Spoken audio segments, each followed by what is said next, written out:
ISNA, the Islamic Society of North America, their national convention. We were invited here by a Muslim friend.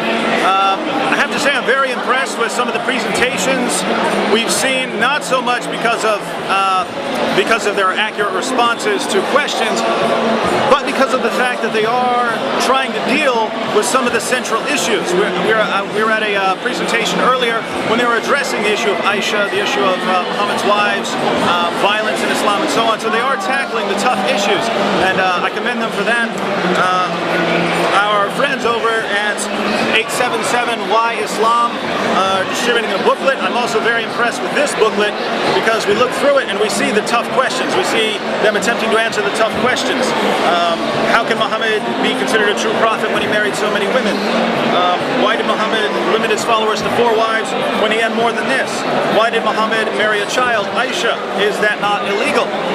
And questions on violence as well. So they are trying to tackle the extreme issues, which for many years just hasn't been the case. And so again, I commend them for that. Not so much for the answers though. And I do want to point out one difficulty. There are many. I'll point out one here just to give you an idea of what I mean. Concerning Aisha, the first response in this is to say that while there are many references to the age of Aisha being 9 when she consummated her marriage with Muhammad, it refers to Ibn Ishaq and says that Ibn Ishaq suggests that she may have been much older. Now this is the first time I've ever seen a Muslim say anything even remotely resembling, reject Sahih al-Bukhari and Sahih Muslim and Sunan Abu Dawud and Sahih Sitta in favor of Ibn Ishaq. Now, I approach Islam from a historical perspective, and so I think that's great. Ibn Ishaq is your best historical source. But it's weird to hear Muslim apologists saying this, because normally when I quote Ibn Ishaq, it's, how dare you quote that? We're not going to believe anything unless it's from Sahih Sitta.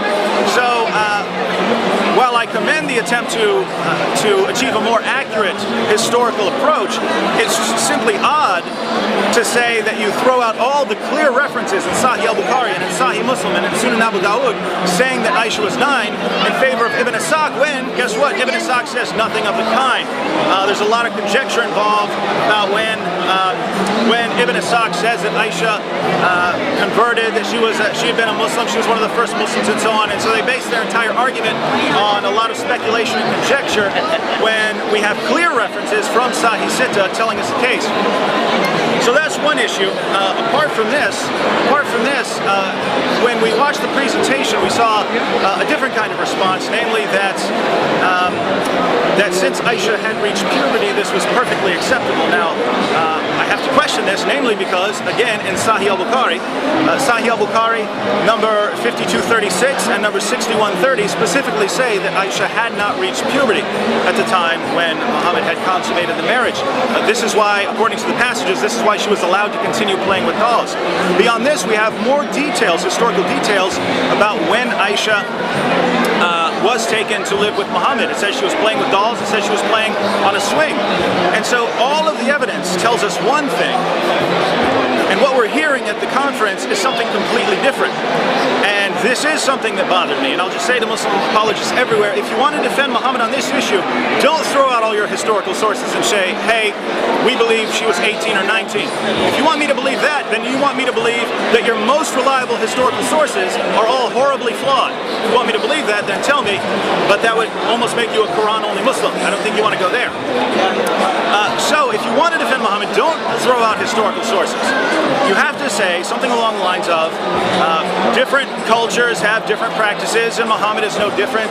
And to be honest, if you wanted to go, if you wanted to defend Muhammad on this, you should say, hey, what are the characteristics what are the common psychological characteristics of a pedophile? Look, Muhammad didn't have those. What are the characteristics of a victim of pedophilia? Well, Aisha doesn't exhibit those characteristics, and so Muhammad doesn't fit the description, and then combine this with a statement that it is acceptable to have marriage at this young age. So I wouldn't be too impressed with that, but at least you're attempting to deal honestly with the evidence, and so I would have much more respect for an answer like that than for an answer which throws out every shred of historical evidence we have.